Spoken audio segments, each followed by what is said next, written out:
My eyes sunk deeply in despair as we passed, and I glanced at the driver for just an instant. The driver's seat was empty. You're watching an urban legend from the Sussbox. Drop us a like and let's get started. Outside the hustling city of KL in Malaysia lies a popular holiday location on top of the mountains.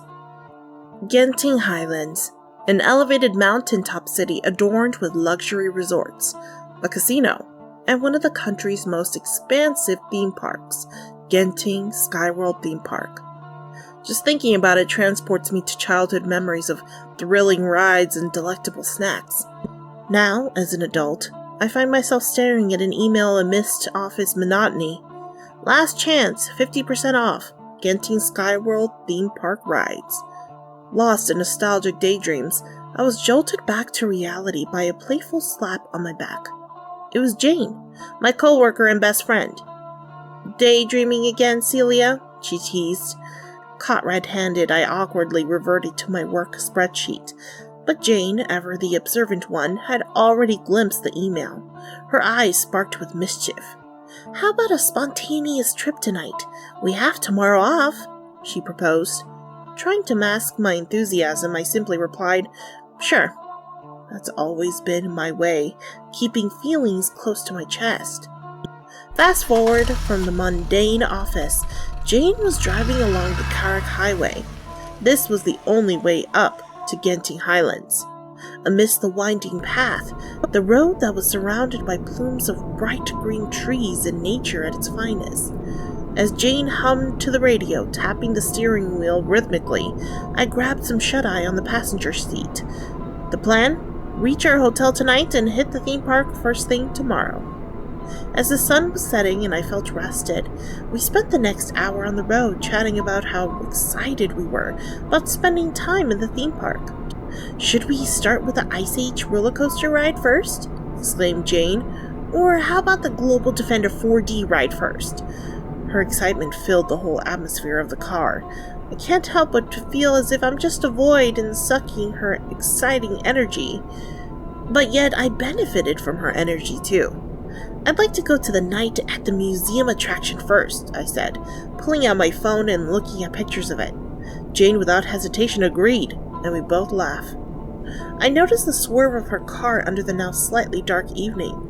"Hang on tight, these curves are steep," Jane said, with a slight serious tone. The road seems surprisingly narrower, and we are literally traveling at the edge of the mountain, as if trying not to fall. One thing that I admired about Jane is that under challenging situations, she has always been able to remain energy-filled, unlike me. We continued to talk about the hotel, both of us looking forward to staying at Resort World Hotel, thinking about the nice soft beds and refreshing showers. "You know, the rates at this hotel is usually very expensive. Surprised that we got a heck of a deal last minute," said Jane. I agreed, and explained to her that the email didn't seem to originate from Genting Highland Theme Park or resort itself, but seemed to be from a third-party promotional website that I have never heard of. The winding road turns pitch black now. All we could see are the faint lines on the road that's vaguely illuminated by our headlamps. The lack of sun means that the dark and the shadows almost seem to cling to our car, and I inch closer to Jane, unsettled. The car slows down to an unbearable speed of 40 kilometers per second. One weakness of Jane is that she loses her cool when it comes to slow-moving traffic. "Damn it, this Yellow Beetle is hogging up the lane," Jane uttered under a furious breath. Intending to defuse the situation, I attempted to make a joke. "I guess I know why they are called beetles, because the car is round and slow." "Yeah, do they even make these types of cars anymore? I thought they were extinct," said Jane, now slightly cheered up. A double lane was coming up and Jane immediately put the pedal to the metal, sped up, and overtook the car. "Phew, we did it," said Jane, with a sigh of relief. Nothing out of the ordinary, we continued to creep our way up slowly through the narrow, winding, and dark mountain road. "I'm hungry. I hope the hot pot place is still open." Jane and I continued to have a conversation about what we would order at the hot pot restaurant later. Now we were even more excited and determined to make our way up. The anticipation builds up even more. Suddenly, Jane brought the car to a slow pace again. Traffic must be mad at the moment. I bet everybody saw the promotion too, I thought to myself. As I look up, I was surprised to see another yellow beetle in front of us again. Oh, come on, a yellow beetle again? Exclaimed Jane. The situation felt like deja vu. At this point, I grew curious if they were the same car.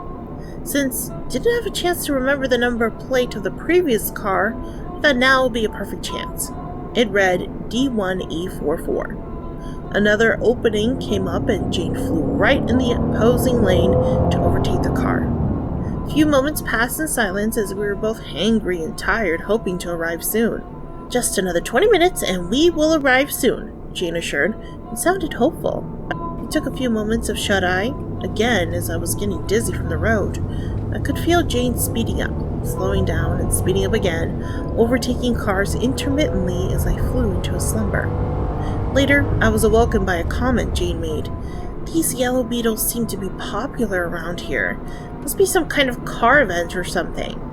As I woke up and I looked outside the passenger window to the car she was overtaking, my eyes sunk deeply in despair as we passed, and I glanced at the driver for just an instant. As the car passed, I looked in the rear-view mirror in hopes to catch the number plate, and what I saw completely terrified me with cold sweat. I decided to keep the jarring discovery to myself, so that Jane would not be affected and lose focus driving. 5 minutes down the road, my heart pounded heavily as we were slowed down once again by yet another yellow beetle. This time Jane decided that the roads were too unfavorable to overtake, as she has no vision of the corners at all. She had no choice but to follow slowly behind the yellow beetle, and after 5 minutes it sped up and dissipated in the darkness. Looking back at this, I can't help but to be thankful that she decided not to overtake this last beetle. I leave this for you to research why.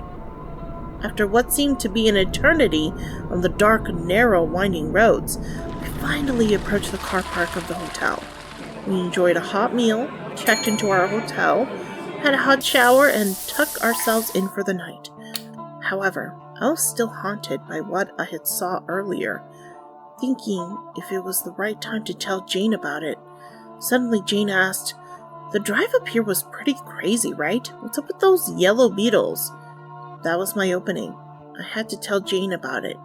Slowly, but hesitantly, I gathered my strength and with a soft but calm voice, "Jane, I'm not here to scare you, but I just want to tell you what I saw."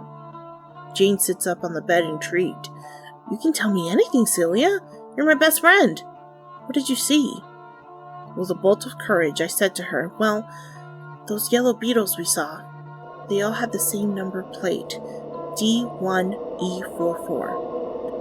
Jane now frowns with concern and kept to herself for a moment.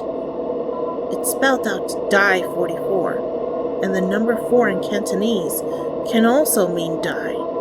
She proceeds to ask if there were anything else. Yes, one more thing. The atmosphere now was completely shrouded with eeriness. The driver's seat was empty.